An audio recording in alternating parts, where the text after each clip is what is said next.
말귀는 알아들었냐 또는 이해는 했는가라는 말을 자주 듣습니다. 공동체에서 나에게 끊임없이 묻고 또 묻는 것이죠. 이렇게 흔하게 묻는 이해란 과연 무엇일까요? 반갑습니다. 셋단자 제396강입니다. 셋단자는 한자를 한자로 해석합니다. 셋단자는 한자를 상식으로 해석하고 있습니다.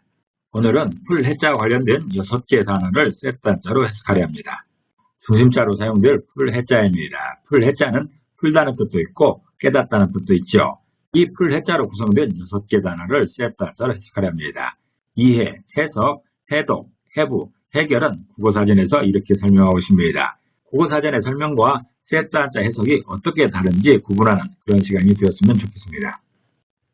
셋단자 시작합니다. 오늘 배울 단어들의 중심자로 사용될 풀해자입니다. 풀해자는 풀다는 뜻도 있고 깨닫다는 뜻도 있습니다. 이 풀해자는 뿔각자와 칼도자와 소자로 구성되었죠. 이 중에 뿔각자는 뿔을 의미하고 뼈를 의미하기도 합니다. 또 칼도자는 칼을 의미하고 소자는 소를 의미하지요. 그래서 풀해자는 뿔부터 칼로 소 잡는 것이 푸는 것이라 설명하고 있습니다. 다시 말해서 칼을 이용해 뼈를 중심으로 소의 살을 발라내는 그런 모양인 것이죠. 이렇게 기술자가 칼을 이용해서 소의 살을 발라내고 있습니다. 그렇게 발라낸 후에 소의 살을 이렇게 정리하는 이런 모양이 풀해자인 것입니다. 풀해자는 칼을 이용해 뼈를 중심으로 소의 살을 발라내는 모양을 설명하고 있습니다. 이해란 단어에 사용되는 다스릴 이자를 보겠습니다. 다스릴 이자는 다스리다는 뜻도 있고 깨닫다는 뜻도 있죠. 이 다스릴 이자는 임금왕자와 마을 이자로 구성되었습니다. 그 중에 임금왕자는 임금을 의미하는 것이고 왕을 의미하고 있습니다. 또한 마을 이자는 마을을 의미하고 공동체를 의미하고 있습니다. 공동체가 살고 있는 그 공간을 말하는 것이죠. 그래서 다스릴 이자는 왕이 마을에서 하는 일이 다스리는 것이라는 그런 표현입니다. 다시 말해서 절대 권력자인 왕이 공동체를 통솔하는 모습을 설명하는 것이죠. 절대 권력자인 왕이 백성들을 다스리는 이런 모양이 다스릴 이자입니다. 다스릴 이자는 절대 권력자인 왕이 공동체를 통솔하는 모습을 표현하고 있습니다. 이는 민주사회에서 최고 지도자가 백성을 다스리는 그런 상황과는 다릅니다. 절대 권력자와 민주사회의 지도자는 그의 권한이 다른 것이지요. 다스릴 이자와 풀해자로 구성된 이해입니다. 그 중에 다스릴 이자는 왕이 마을에서 하는 일을 표현하고 있습니다. 다시 말해서 절대 권력자인 왕이 공동체를 통솔하는 모습을 설명하는 것이죠. 또한 풀해자는 뿔부터 칼로 소 잡는 모양을 설명하고 있습니다. 다시 말해서 소의 살을 부위별로 구분하여 정리한 모양을 설명하는 것입니다. 이해라는 말에서 다스릴 이자는 왕이 공동체를 통솔하는 모습입니다. 또한 풀해자는 대상을 부위별로 구분한 후에 정리한 모습을 설명하고 있습니다. 그래서 이해란 말은 대상을 풀어서 파악한 후에 필요한 대로 사용하는 것을 말하고 있습니다. 이해의 핵심은 사용하는 것에 있습니다. 알고만 있는 것은 이해를 할 수 없는 것이죠. 이것이 바로 셋단자의 해석입니다. 국어사전에서는 사리를 분별하여 해석하는 것을 이해를 하지만 셋단자에서는 어떤 대상을 풀어서 파악한 후에 필요한 대로 사용하는 것까지를 말하고 있습니다. 풀석자를 보겠습니다. 풀석자도 풀다라는 뜻이 있고 설명하다는 뜻도 있습니다. 풀석자는 삐침 별자와 쌀밑자와 살필 역자로 구성되었죠. 이 중에 삐침 별자는 삐침을 의미하고 비롯되는 것을 말하고 있습니다. 그리고 쌀밑자는 쌀을 의미하고 식량을 설명하고 있습니다. 살필 역자는 살피다는 뜻이 있죠. 그래서 풀석자는 쌀에 비롯되는 경로를 살피는 모양을 표현하는 것입니다. 다시 말해서 식량의 생산부터 소비까지 경로를 파악하는 모양인 것입니다. 식량이 생산되는 경로로는 논에서 쌀이 생기면 그거를 정류소에서 쌀로 정리한 후에 부엌에서 밥을 만들어 먹게 되면 힘이 생기죠. 또 그 힘으로 일을 하고 놀기도 합니다. 운동을 하죠. 이런 경로가 풀석자의 설명인 것입니다. 풀석자는 쌀의 생산부터 소비까지의 경로를 파악하는 모양입니다. 논에서 쌀부터 밥이 되고 힘이 되고 일을 하고 놀게 되는 이런 상황 전체를 파악하는 것이 풀석자인 것입니다. 해석은 풀해자와 풀석자로 구성되었죠. 이 중에 풀해자는 뿔부터 칼로 소 잡는 모양을 설명합니다. 다시 말해서 소의 살을 부위별로 구분하여 정리한 모양인 것이죠. 또한 풀석자는 쌀에 비롯되는 경로를 살피는 모양입니다. 다시 말해서 식량의 생산부터 소비까지의 경로를 파악하는 것이죠. 풀해자나 풀석자는 같이 푼다는 것이지만 풀해자는 내부의 상황을 파악하는 것이고 풀석자는 외부 상황을 파악하는 것입니다. 같은 의미로 푼다는 것을 설명하고 있지만 어디를 푸는가, 어디를 파악하여야 하는가에서 차이가 있는 것입니다. 해석이라는 말에서 풀해자는 대상을 부위별로 구분한 후 정리하는 것을 말합니다. 내부 상황을 파악하는 것이죠. 또한 풀석자는 식량의 이동 경로, 즉 외부 상황을 파악하는 것입니다. 그래서 해석은 대상을 풀어서 내부 사정과 외부 사정을 두루 파악하는 것이죠. 세트 한자의 해석으로는 해석이라는 말은 대상을 풀어 내부 사정과 외부 경로를 두루 파악하는 것입니다. 국어사전에서는 내용을 판단하고 이해한다라고 설명하고 있지만 세트 한자 해석은 그와 좀 다르죠. 좀 더 구체적으로 설명하고 있습니다. 이번에는 해독이라는 말에 사용되고 있는 읽을 독자를 보겠습니다.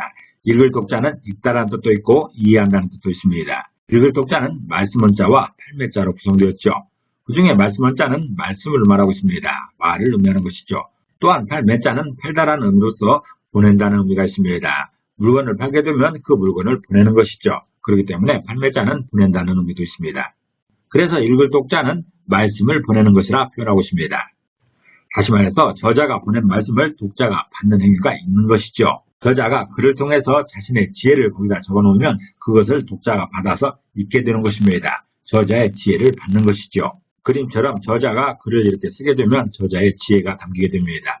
그 지혜를 독자는 읽는 행위를 통해서 받게 되는 것입니다. 저자는 보내고 독자는 받는 것이죠. 이게 바로 읽을 독자입니다. 이 읽을 독자는 세트 한자 103강에서 자세히 다룬 바 있습니다. 참고하시기 바랍니다.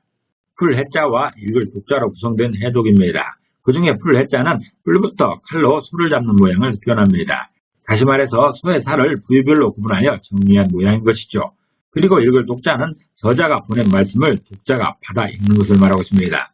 다시 말해서 저자의 작품을 읽어서 그의 지혜를 습득하는 모양인 것이죠. 해독이라는 말에서 풀해자는 대상을 부위별로 구분한 후에 정리한 모습입니다.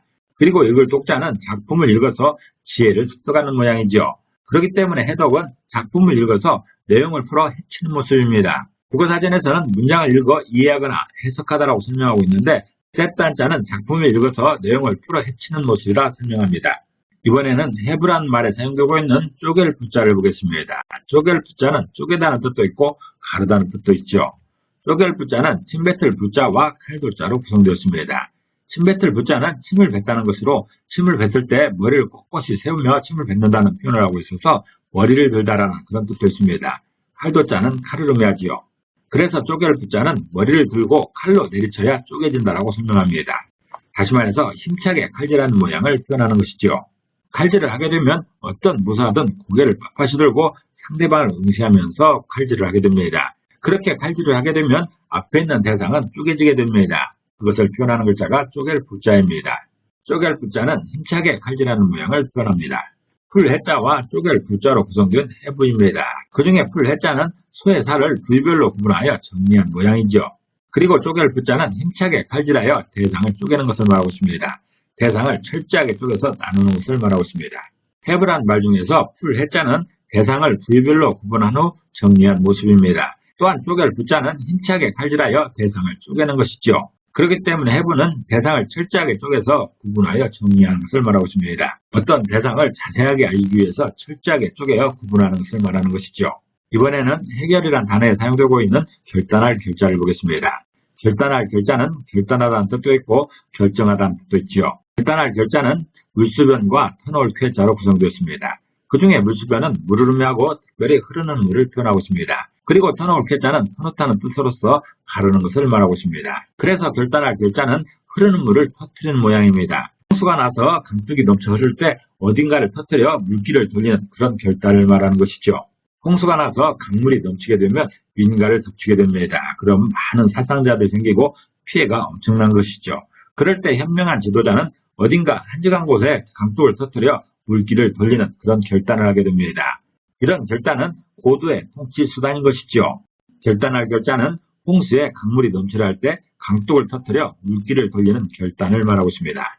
풀해자와 결단할 결자로 구성된 해결입니다. 이 중에 풀해자는 소의 살을 부위별로 구분하여 정리한 모양이죠. 또한 결단할 결자는 강둑을 터뜨려 물길을 돌리는 결단을 말하고 있습니다. 다시 말해서 어려운 문제를 과감하게 결정하는 모습인 것이죠. 해결이라는 말 중에 풀해자는 대상을 부위별로 구분한 후에 정리한 모습을 설명합니다. 그리고 결단할 결자는 어려운 문제를 과감하게 결정하는 것을 말하고 있는 것이죠.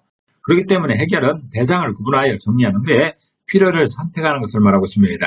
지금 이렇게 긴박한 순간에 어떤 것을 선택하고 어떤 것을 버릴 것인가 선택하는 것이죠. 그것이 바로 지도자의 가장 중요한 덕목입니다. 국어사전에서는 문제를 해명하거나 얽힌 일을 처리하는 것을 해결이랍니다. 그러나 세트 한자는 대상을 구분하여 정리한 후에 필요를 선택하는 것을 말하고 있습니다. 이번에는 해설이라는 말에 사용되고 있는 말씀 설자를 보겠습니다. 말씀 설자는 말씀을 의미하고 말하다는 뜻도 있죠. 말씀 설자는 말씀 원자와 8팔자와 맏형자로 구성되었습니다. 이 중에 말씀 원자는 말씀을 의미하는 것이고 8팔자는 숫자 8을 의미하는 것으로서 여러 방향을 말하고 있습니다. 그리고 맏형자는 맞이를 의미하는 것이죠. 형 중에서도 대표를 말합니다. 상속자인 것이죠.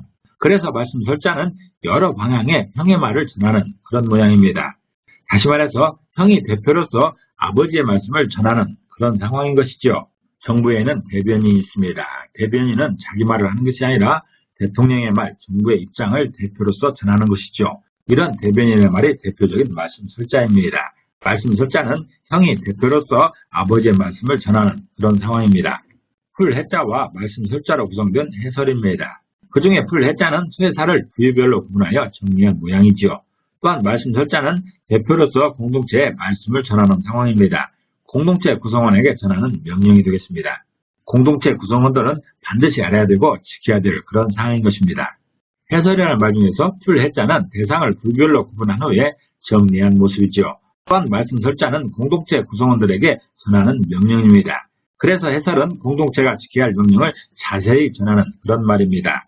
풀어서 전하는 말이기 때문에 자세히 전한다는 그런 뜻이 있는 것이죠. 국어사전에서도 비슷하게 말하고 있습니다. 내용을 알기 쉽게 풀어 설명하는 것을 해설이라고 하는 것이죠. 오늘 배운 것을 요약해보면 이해가 있습니다. 이해는 필요한 대로 사용하려고 문제를 파악하는 것입니다. 이해하려는 목적은 사용에 있는 것이죠. 또한 해석은 이해를 위해서 내부 사정과 외부 경로를 파악하는 것입니다. 해석하는 이유는 이해하기 위한 것이죠. 또한 해독이 있습니다. 해독 또한 이해를 위해서 관련 자료를 파악하는 것입니다. 해부도 있습니다. 해부는 이해를 위해서 내부를 철저하게 파악하는 것입니다. 좀 더 자세하게 파악하는 것이 해부인 것이죠. 또한 해결이 있습니다. 해결은 이해를 위해서 해결 방법을 결정하는 것입니다. 이제 많은 자료를 파악했으니 어떻게 할 것인가 결정하는 것이 해결입니다.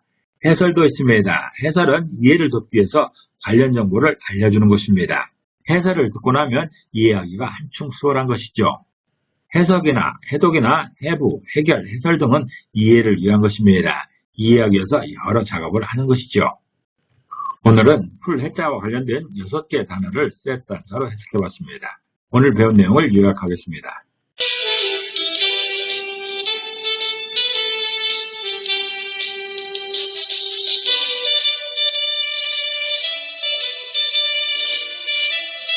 이해가 깊어야 지혜자가 되고 선비가 되는 것입니다. 오늘도 평안하시기를 기도합니다. 감사합니다.